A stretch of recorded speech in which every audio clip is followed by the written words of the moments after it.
Bonjour, lecture du livre La suprême intention de Deverne Franck, édité à Neuchâtel en 1970. Chapitre 29. Finalement, pour résumer le message de ce livre et en faire une application personnelle, considérons un étalon de mesure qui nous permettra une vérification. Ce qui nous assaisit, ce qui nous attire irrésistiblement, ce qui galvanise nos énergies et commande vraiment toute notre marche, ne peut être, ne doit être que la vision suprême.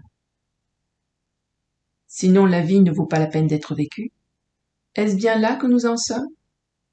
Chaque individu qui vit vraiment se meut et fait ses plans à l'intérieur d'un certain cadre. L'idée qu'il se fait du monde, de la vie et de l'éternité, est comme une fenêtre s'ouvrant sur un paysage aux horizons infinis, et dont l'embrasure est à double effet.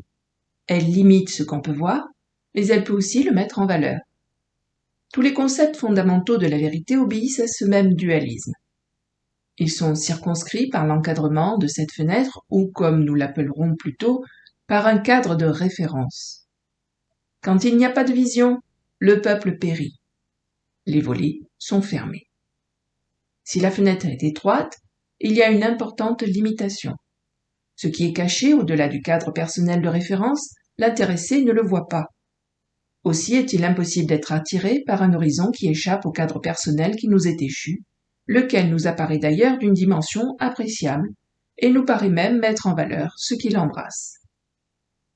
D'autre part, il est difficile de se faire une idée du point de vue de quelqu'un si l'on ne s'assied pas où il est assis, pour pouvoir apprécier ce qu'il voit dans son cadre particulier.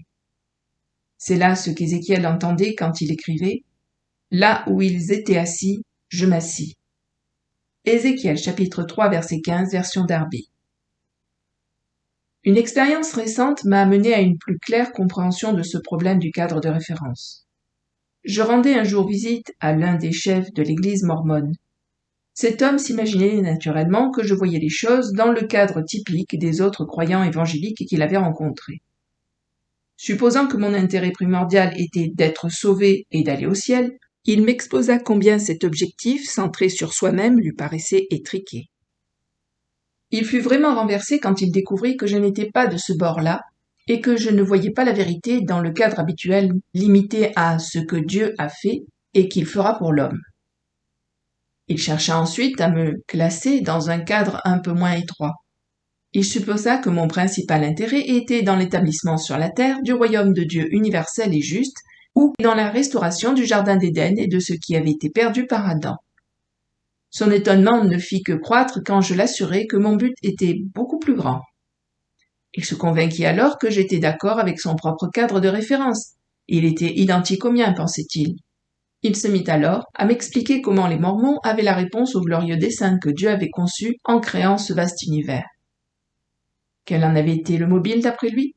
Remplir l'univers d'êtres humains éprouvés, consacrés, appelés à jouir pour toujours de la gloire et des bienfaits que Dieu avait prévus pour lui-même et pour sa création.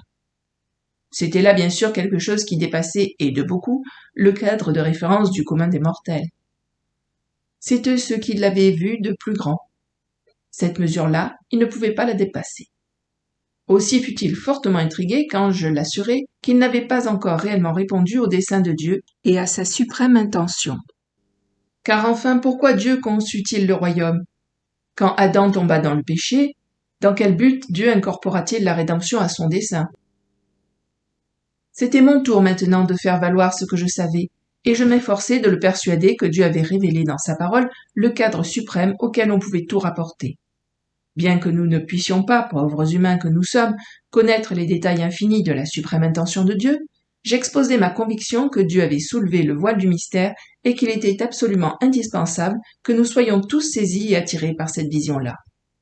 Je me mis alors à dessiner pour lui ce simple diagramme montrant les 3 cadres de référence les plus communs pour présenter ensuite la nécessité du cadre absolu. Cadre 1. Pour ceux qui sont principalement occupés de leur salut personnel, le cadre commence avec la chute de l'homme dans le péché et finit avec la rédemption de l'homme et son admission au ciel. Mais, comme il commence avec l'homme, il finit aussi avec l'homme, et avec ce que l'homme peut obtenir. Nous ne devons pas ignorer cette manière de voir, qui est assez courante, mais nous devons la situer à la place qui lui revient dans le cadre plus vaste de la vérité. Cadre 2. D'autres semblent presque ignorer le besoin d'une rédemption personnelle. Pour eux, la chute passe presque inaperçue. Toutes leurs préoccupations tournent autour de la réalisation sur la terre des desseins relatifs au royaume de Dieu. Essayez d'entamer une conversation avec quelqu'un qui est solidement doctriné dans ce message nationaliste, un témoin de Jéhovah ou un partisan du mouvement anglo-israélien, et vous verrez comment leur cadre de référence se préoccupe du royaume de Dieu et de son juste gouvernement sur la terre. Ce cadre est déterminant pour leur vocation, qui consiste à introduire le royaume. Cadre 3. Puis, il y a ceux qui prennent comme point de départ le Dieu éternel en tant que créateur.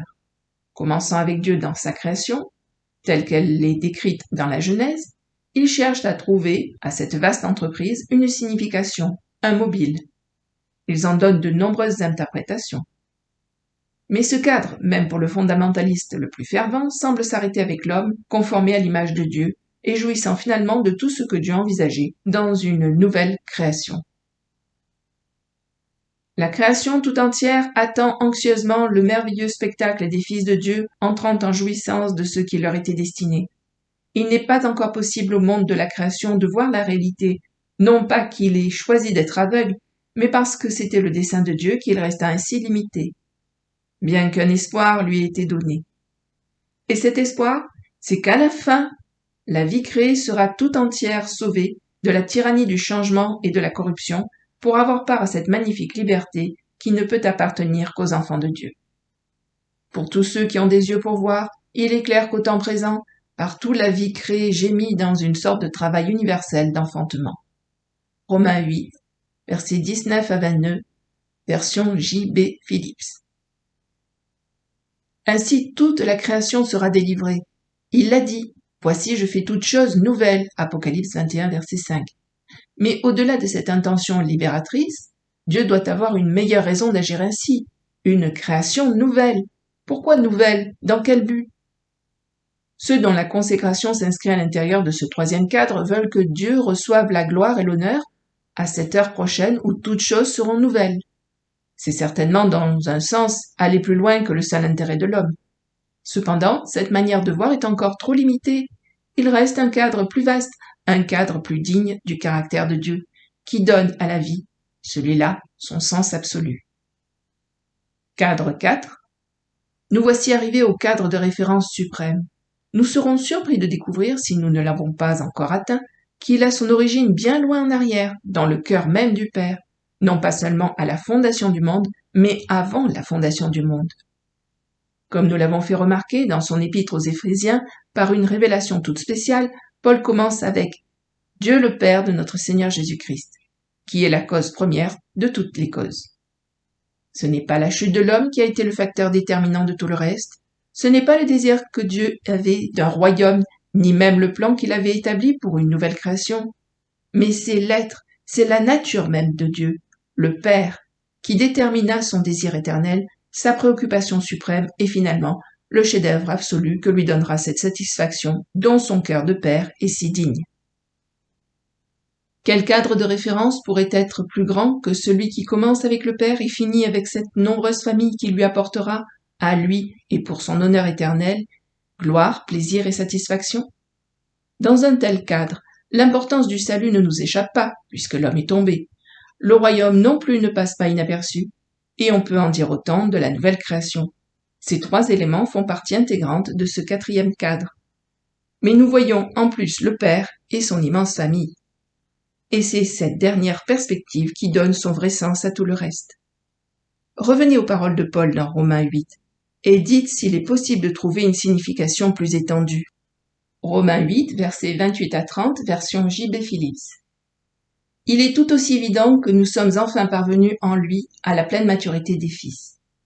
De plus, nous savons que tout ce qui arrive à ceux qui aiment Dieu et sont appelés selon son plan fait partie intégrante d'un programme menant à ce qui est bien. Dieu, dans sa préscience, les a choisis pour qu'ils portent l'air de famille de son Fils, afin qu'il soit l'aîné d'une famille de nombreux frères. Il y a longtemps qu'il les a choisis. Le moment venu, il les a appelés. Il les a rendus justes à ses yeux, puis il les a élevés à la splendeur de la vie de fils de Dieu. Vivre dans la gloire de ce qu'il réalisera un jour en nous, c'est oublier non seulement notre propre souffrance présente, mais aussi nos propres objectifs et nos ambitions particulières. Toutes les bonnes causes qui nous ont paru un jour si importantes, impérieuses même, sont maintenant subordonnées à la suprême intention. Dès lors, à quoi vouer notre vie? Nous voyons bien, n'est-ce pas, que c'est la vérité qui nous a franchis de toute consécration de moindre valeur. Maintenant que nous avons été saisis par le courant éternel, d'où nous voyons tout du point de vue de Dieu, nous ne pouvons envisager rien de moins que nous associer à lui pour l'aider à réaliser son plan glorieux et sa suprême intention. C'est à cela que nous allons vouer notre vie. Or, à celui qui peut vous préserver de toute chute et vous faire paraître devant lui debout, exempt de toute tâche et dans l'allégresse, à lui, seul Dieu, notre Sauveur par Jésus-Christ, notre Seigneur, soit gloire, majesté, puissance et autorité, dès avant tous les temps, maintenant et pour tous les temps. Amen. Jude versets 24 et 25, version Weymouth. Fin du 29e chapitre. La suite de cette lecture dans une prochaine vidéo. À bientôt. Merci. Au revoir.